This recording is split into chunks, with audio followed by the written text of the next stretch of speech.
अथ श्री महालक्ष्मी व्रत कथा।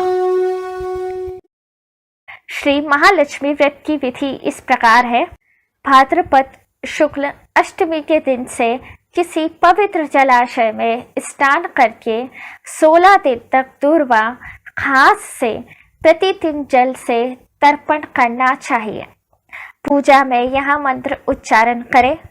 ऊंचा सो पुरवाटन गाँव, जहाँ के राजा मंगल सेन दमयंती रानी, ब्राह्मण देवता कहे कहानी, तुमसे कहते सब 16 बोल की कहानी।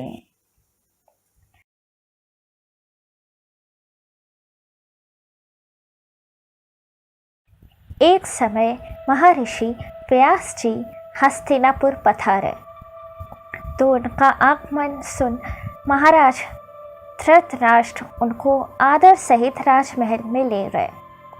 राजमहल में व्यास जी को स्वर्ण सिंहासन पर विराजमान कर चरणों तक ले धृतराष्ट्र ने उनका पूजन किया। व्यास जी से गांधारी व माता कुंती ने हाथ जोड़कर प्रश्न किया कि हे महामुने, आप त्रिकालदर्शी है, अतः हमारी प्रार्थना है कि आप हमको कोई ऐसा सरल व्रत व पूजन बताइए जिससे हमारी राज्य लक्ष्मी, सुख, पुत्र, पौत्र व परिवार सदा सुखी रहे। इतना सुन व्यास जी कहने लगे कि हम एक ऐसे व्रत व पूजन का वर्णन करते हैं जिससे सदा लक्ष्मी जी का निवास होकर सुख वैभव की दृष्टि होगी। वह महालक्ष्मी का व्रत है जिसे प्रतिवर्ष आश्विन कृष्ण अष्टमी को विधिवत किया जाता है।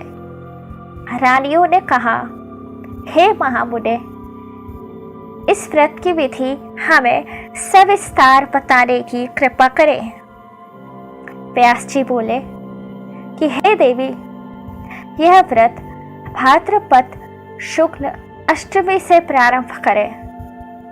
अष्टमी के दिन सुबह मन में व्रत का संकल्प कर किसी पवित्र जलाशय, नदी, तालाब, कूप जल से स्नान कर स्वच्छ वस्त्र पहने। फिर ताजा धूप से महालक्ष्मी को जल छिड़ककर स्नान कराएं। प्रणाम करके घर आकर शुद्ध 16 धागों का गंडा बनाकर प्रतिदिन एक एक गांठ लगाए। इस प्रकार 16 दिन तक 16 गांठ का गंडा तैयार कर आश्विन कृष्ण अष्टमी को व्रत रहकर मंडप बना चंदोबा तानकर उसके नीचे मिट्टी के हाथी पर श्री महालक्ष्मी की प्रतिमा स्थापित कर तरह तरह की पुष्प मालाओं से लक्ष्मी जी और हाथी का पूजा करें। अनेकों पकवान नैवेद्य के रूप में समर्पित करें। इस प्रकार श्रद्धा भक्ति सहित महालक्ष्मी जी का व्रत एवं पूजन करने से आप लोगों की राज्य लक्ष्मी सदा स्थिर बनी रहेगी। इस प्रकार व्रत का विधान बताकर व्यास जी अपने आश्रम को प्रस्थान कर गए। इधर समय अनुसार भाद्रपद शुक्ल अष्टमी से राजघराने व नगर की समस्त नारियों ने श्री महालक्ष्मी व्रत को आरंभ कर दिया। बहुत सी स्त्रियां गांधारी के साथ मान प्रतिष्ठा हेतु व्रत का साथ देने लगी तथा कुछ स्त्रियां माता कुंती के साथ भी व्रत का आरंभ करने लगी।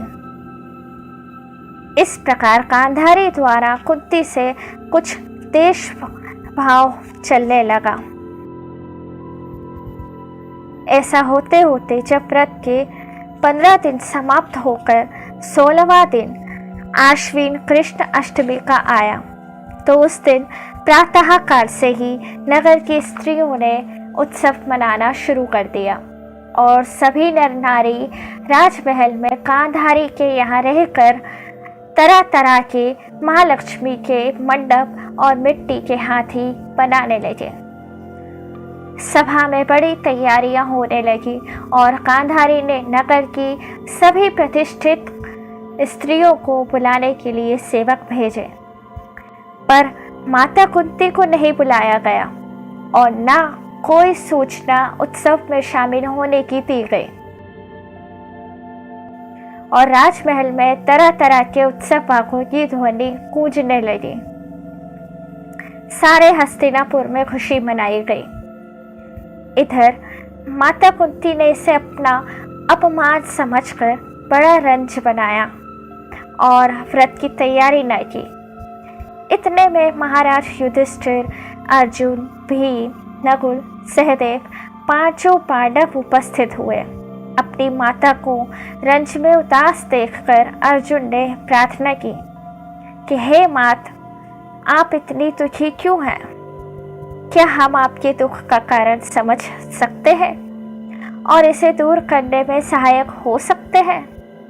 माता कुंती ने कहा, हे पुत्र, यह जाति अपमान है, इससे बढ़कर और क्या दुख हो सकता है?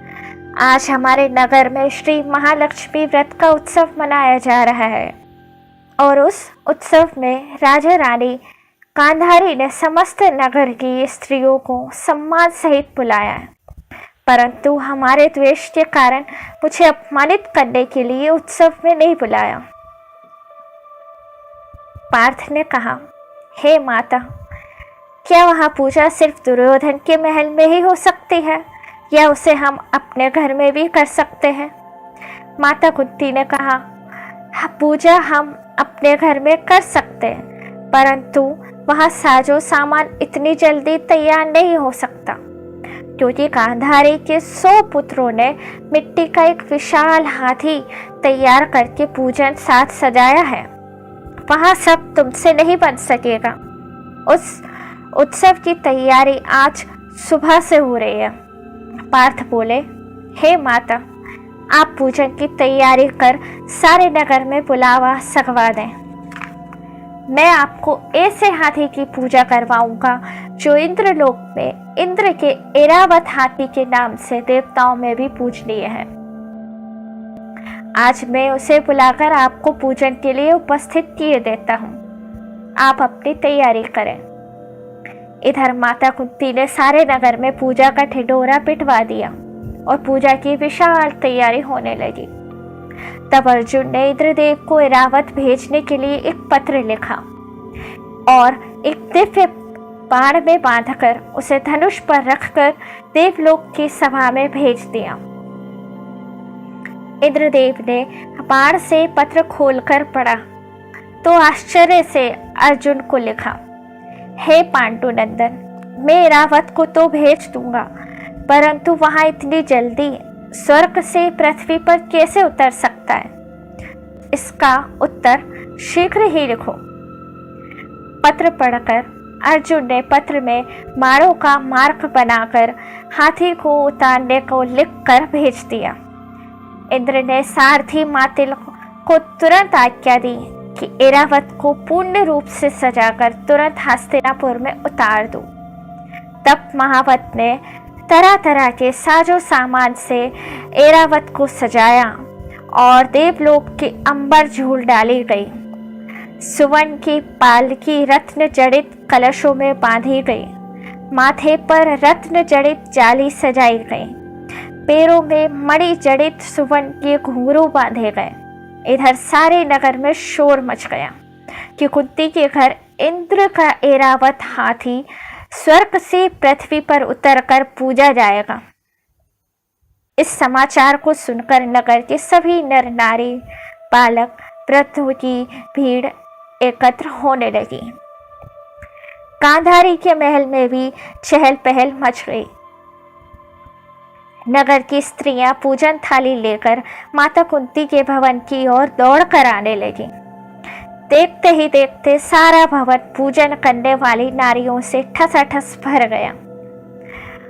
माता कुंती ने ऐरावत को खड़ा करने हेतु अनेकों रंगों के चौक पुरवाकर नवीन रेशमी वस्त्र बिछवा दिए।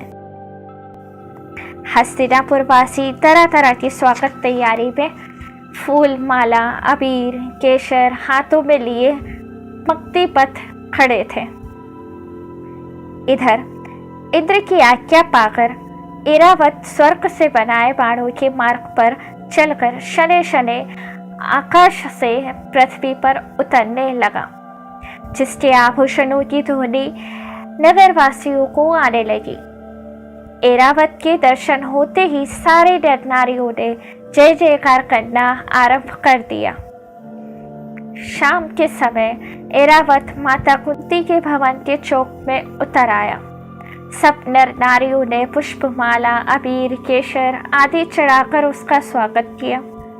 महाराज धौम्य पुरोहित द्वारा एरावत पर महालक्ष्मी जी की मूर्ति स्थापित करके वेद मंत्रों द्वारा पूजन किया गया। नगरवासियों ने भी लक्ष्मी पूजन का स्वागत करके एरावत की पूजा की। फिर अनेक प्रकार के पकवान लेकर एरावत को खिलाए गए। ऊपर से यमुना जल पिलाया गया। फिर तरह तरह के पुष्पों की एरावत पर वर्षा की गई। पुरोहित धौम्य द्वारा पुण्याय हस्वस्ति वाचन करके नारियों द्वारा महालक्ष्मी का विधि पूर्वक पूजन कराया गया। रथ के डोरा के गंडा में 16वीं काठ लगाकर लक्ष्मी जी के सामने समर्पण किया। ब्राह्मणों को पकवान, मेवा, मिठाई देकर भोजन की व्यवस्था की गई। वस्त्र, द्रव्य, सुवर्ण, अन्न, आभूषण देकर नारियों ने महालक्ष्मी पर पुष्पांजलि अर्पित की। तत्पश्चात धौम्य पुरोहित द्वारा महालक्ष्मी का विसर्जन किया गया। फिर नारियों ने एरावत को विदा कर इंद्रलोक भेज दिया।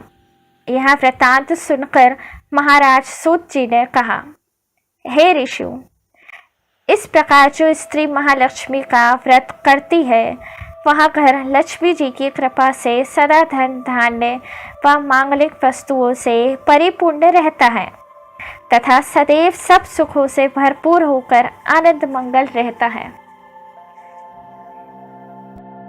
लक्ष्मी मैया की जय।